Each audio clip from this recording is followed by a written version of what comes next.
Hello दोस्तों, स्वागत है आपका आपके अपने चैनल मार्केट सपोर्ट में। दोस्तों, आज की इस वीडियो में हम डिस्कस करने वाले हैं ओवरऑल मार्केट के बारे में। अगर आप देखोगे तो अभी तक तो जो मार्केट में हुआ सो हुआ। आज जो है देखा जाए तो मार्च का आखिरी दिन भी है।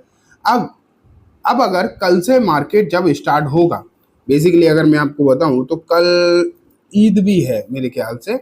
और मुझे कह नहीं सकता मैं पक्का। हाँ, तो कंफर्म ही है लगभग लगभग कि कल तो मार्केट रहेगा बंद। ठीक है। तो अब मार्केट खुलेगा कब? मार्केट खुलेगा दोस्तों सीधा ट्यूसडे को। अब जब मार्केट ट्यूसडे को डायरेक्ट खुलेगा तो बहुत कुछ बदलाव जो हैं, मतलब अब मार्च में तो मार्केट खुलेगा नहीं, सीधा अप्रैल में ही मार्केट खुलने वाला है। तो आप ये बात मानकर चलो फिलहाल कि जब मार्केट ओपन होगा सीधा ट्यूसडे को, तो मार्केट में कुछ बहुत बड़े बदलाव आपको जो है नज़र आ सकते हैं। अब ये क्या बदलाव होंगे, इन पर जो है आज की इस वीडियो में हम चर्चा करने वाले हैं। अब आप यहाँ पर देखिए, watch out for these two stock as April two मतलब अप्रोचिंग। तो यहाँ 1 सेकेंड, इसमें तो इधर उधर की खबरें ज़्यादा हैं, लेकिन मैं आपको खुद ही बता देता हूँ कि 2 अप्रैल जो है मार्केट के लिए बहुत ही इंपॉर्टेंट दिन होने वाला है। यहाँ पर लिखा है अप्रैल 2 इज अ की day for the market stock investor better pay attention. तो यहाँ पर लिखा है कि ये 2 अप्रैल का ये दिन है ना, वो बहुत ही ज़्यादा इम्पोर्टेंट है और सभी इन्वेस्टर्स को बहुत ज़्यादा अटेंशन और सावधानी बरतनी चाहिए। अब आखिरकार क्या है, तो सबसे बड़ी बात है वही टैरिफ। टैरिफ जो है भारत में, मतलब जो अमेरिका की टैरिफ है, रेसिप्रोकल टैरिफ की जो बातें निकल कर आ रही थी, वो 2 तारीख से स्टार्ट होने वाली है। 2 तारीख से टैरिफ जो है सभी पर इंड्यूस हो जाएंगे, लगना स्टार्ट हो जाएंगे। अब आप ये मानकर चलो कि अगर इस तरीके की सिचुएशन आपको जो है देखने को मिलेगी, इस तरीके की चीज़ें अगर आपको देखने को मिलेंगी, तो कहीं ना कहीं असर तो उसका पड़ता हुआ दिखाई आपको देगा ही देगा। आप ये तो क्लियरली मानकर चलो कि इसका जो इम्पैक्ट है वो तो आपको पड़ता हुआ दिखाई देगा ही देगा कहीं ना कहीं मार्केट में। और अगर अगर ऐसा हुआ तो कहीं ना कहीं समस्या भी आपको देखने को मिल सकती है। तो मुझे लगता है दोस्तों, आपको यहाँ पर नज़र बनाकर रखनी चाहिए। यहाँ पर जो है आपको नज़र बनाकर रखनी चाहिए, क्योंकि ये दिन है बहुत ज़्यादा इम्पोर्टेंट होने वाला है। एंड अगर इसके चलते गिरावट हुई तो कुछ सेक्टर में तो पर्टिकुलरली बहुत तेज़ी से गिरावट हो सकती है। वैसे तो मुझे लगता है कि अगर मार्केट में जो टैरिफ वाली बात है वो तो 2 तारीख से लगेंगी ही, तो पूरे मार्केट में उसकी वीकनेस का असर जो है हो सकता है। हाँ, एक पर्टिकुलर सेक्टर अगर आप ऑटो देखोगे तो ऑटो में समस्या सबसे ज़्यादा देखने को मिल सकती है।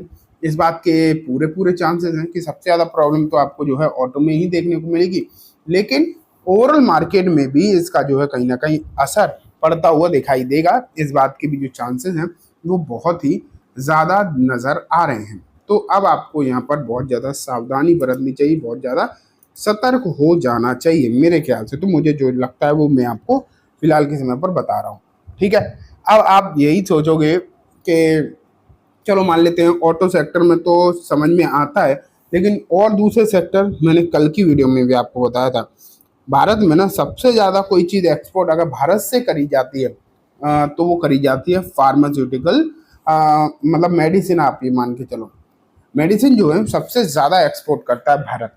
और जब भारत सबसे ज़्यादा मेडिसिन एक्सपोर्ट करता है और ये टैरिफ, अगर वैसे तो अभी फार्मा के लिए टैरिफ अनाउंस हुए नहीं है, लेकिन अगर मान लेते हैं कि ये टैरिफ अनाउंस हो जाते हैं, ऑटो के लिए तो हो ही चुके हैं, लेकिन अगर ये टैरिफ फार्मा के लिए भी अनाउंस हो गए तो फार्मास्यूटिकल सेक्टर जो दूसरा सेक्टर होगा जिस पर सबसे ज़्यादा असर पड़ेगा। ट्रंप ने, आप अगर ये सोच रहे हो कि इंडिया को कोई छूट दी है, नहीं, इंडिया को कोई भी छूट नहीं दी है ट्रंप ने। जो टैक्सेस की बात हो रही, जो रेसिप्रोकल टैरिफ की बात हो रही, बेसिकली वो इंडिया पर भी लगने हैं और अच्छे खासे लगने हैं। तो भारत को इसका बड़ा खामियाजा हो सकता है भुगतना पड़े। हाँ, बस मतलब एक उम्मीद बस एक जगह पर ही है। आप ये मान के चलो कि अगर इनमें कोई रिलीफ मिल जाए, मान लेते हैं अगर कोई रिलीफ पर्टिकुलरली मिल जाए कि ये टैक्सेस नहीं लगे या फिर इनमें कोई छूट मिल जाए, जैसे कि आपको मालूम ही, मैंने भी आपको बताया था कि ट्रंप का मेन जो काम है वो है नेगोशिएटिंग टेबल पर लेकर आना अलग अलग कंट्रीज को, यही उनका मेन जो है उद्देश्य है। अगर ऐसा होता है तो हो सकता है सिचुएशन जो है थोड़ी सी बदलती हुई देखने को मिले, लेकिन फिलहाल के समय पर उम्मीदें जो नज़र आ रही हैं वो लग नहीं रही इस तरीके की।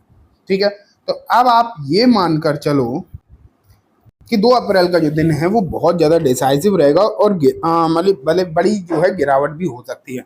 लेकिन अब आपको एक और चीज़ मैं आपको बता दूं कि ना एक बड़ा मौका भी है। मान लेते हैं 2 अप्रैल के दिन मार्केट में हो गई तगड़ी गिरावट, अगर इन केस हो गई तो मैं श्योरली नहीं कह सकता फिलहाल, लेकिन अगर इन केस गिरावट हो गई, ठीक है, तो होगा क्या?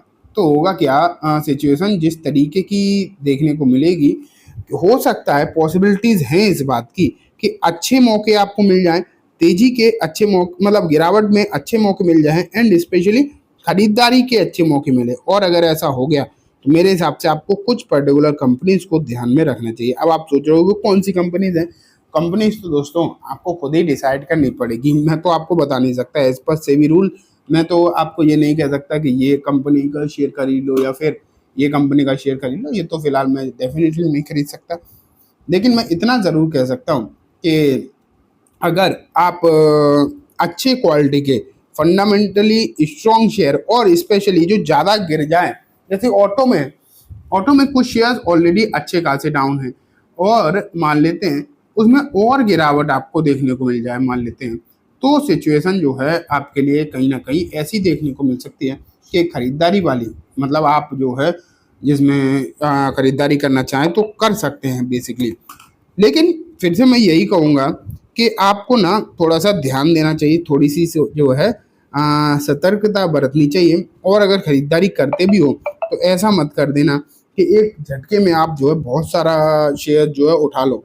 थोड़ा सा कहीं ना कहीं बैलेंस बनाकर रखना और इस तरीके से सोचना कि आपके पास पैसे ही ना खत्म हो जाए खरीदने के लिए, कि अगर आगे खरीदने की जरूरत पड़ जाए, एवरेजिंग करने की जरूरत पड़ जाए तो आपके पास पैसा ही खत्म हो जाए, ये मत करना। ठीक है, तो ये बात होगी दोस्तों कम्प्लीटली मार्केट के बारे में। और मार्केट में गिरावट के जो चांसेस हैं वो तो अप्रैल में है ही अच्छे खासे, इसमें तो कोई भी डाउट है ही नहीं।